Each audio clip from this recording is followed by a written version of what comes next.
You guys already know how obsessed I am with the Yellowstone universe. I've rewatched scenes, replayed monologues, and broken down every tiny clue like it's a crime investigation.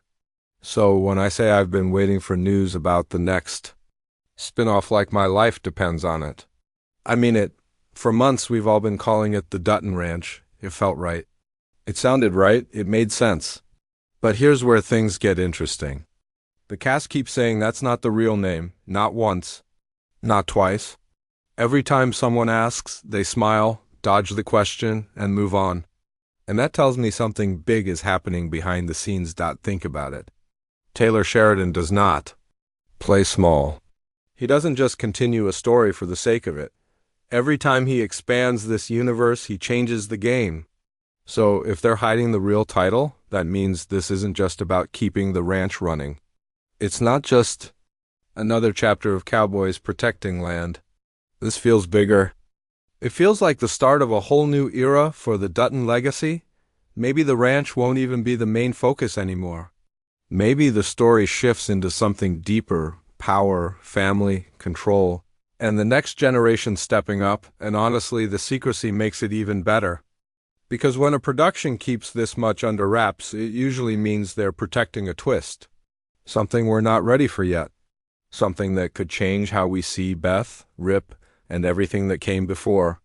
We thought we knew what this show was going to be. We thought we had it figured out.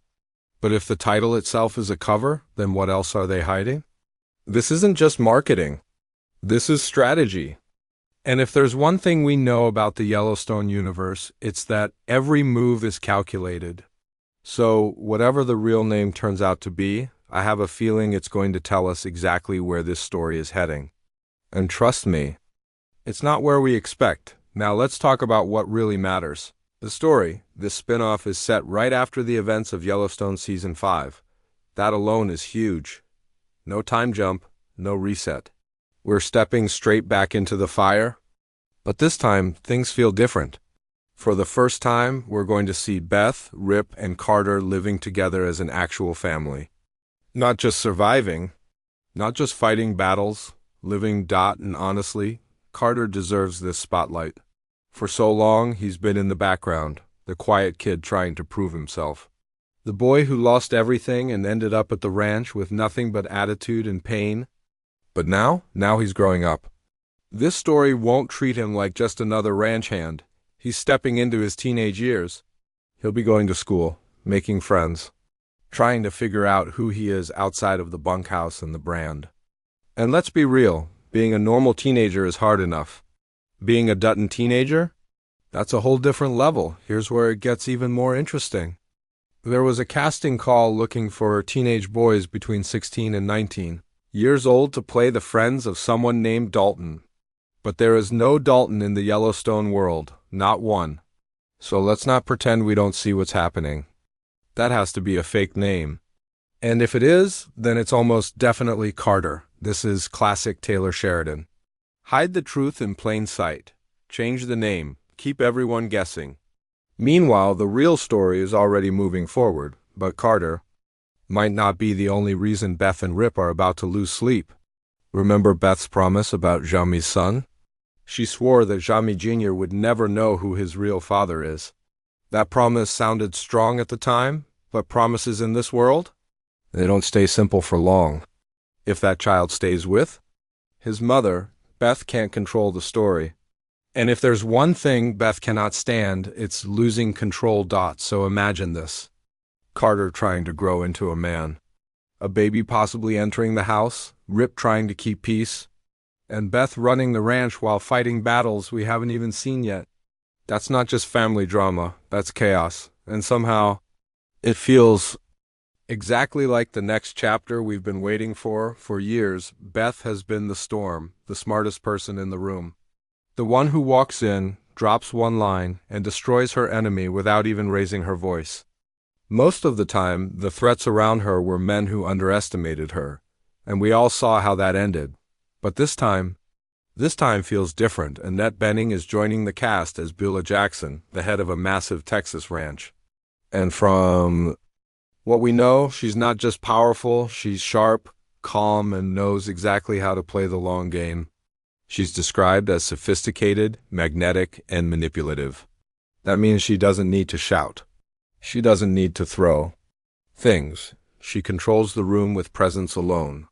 And for the first time, Beth won't be facing someone who is trying to beat her with anger. She'd be facing someone who can match her mind. Just imagine their first meeting. Two strong women, two leaders, neither willing to back down. That's not just drama. That's war in heels, and Bula isn't alone. Juan Pablo Raba will play. Hack in her fixer, the man who handles problems quietly. If something needs to disappear, he makes it disappear. Sound familiar? It should. That's Rip's role for the Duttons. So now we have two sides that mirror each other. Two ranch empires. Two power couples.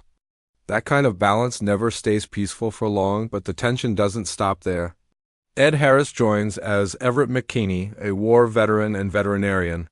He's kind, steady, and deeply caring, something the ranch hasn't had enough of. Lately, he may work closely with Rip, especially with the animals, and possibly even guide Carter. That could bring a softer side to the ranch, something grounded and human.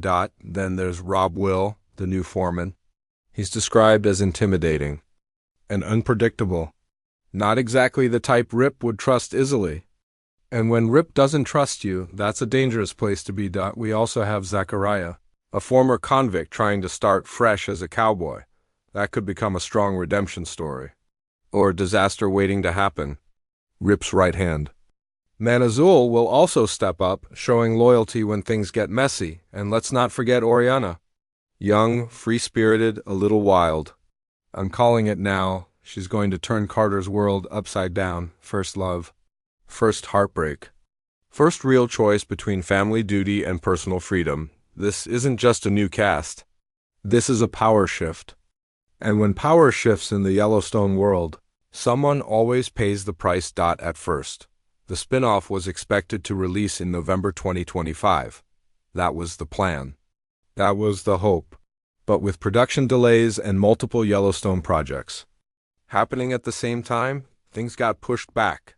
And yes, that part hurts. Because waiting is never easy, especially when the story is this big. The new expected release window is fall 2026. It sounds far away.